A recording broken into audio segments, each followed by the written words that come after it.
1300 টাকার মতো একটা প্যাকেজ এক একজনকে আমরা দেওয়ার আলহামদুলিল্লাহ সিদ্ধান্ত নিচ্ছি। নগদ টাকা আছে এবং সেখানে মালও আছে, তাই সেই হিসাবে খাদ্য সামগ্রী আছে।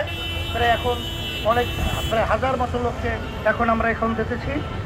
এখন আমরা চলমান চলতে থাকবে ইনশাআল্লাহ।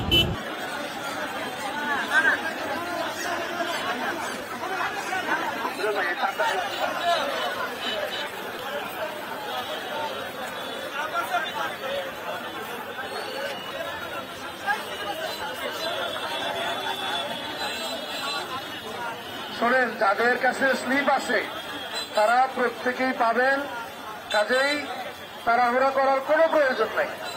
সুন্দরভাবে সুশৃঙ্খলভাবে আপনারা আসেন, সকলেই পাবেন ইনশাআল্লাহ। হুজুর এখান থেকে আরো বেশ কয়েকটা স্পটে যাবেন, চৌমোহনী, তারপরে ফেনী। এই জন্য হুজুর চলে যাবে, স্থানীয় দায়িত্বশীল আছে, তারা সিস্টেমের জন্য বিতরণ করবে ইনশাআল্লাহ।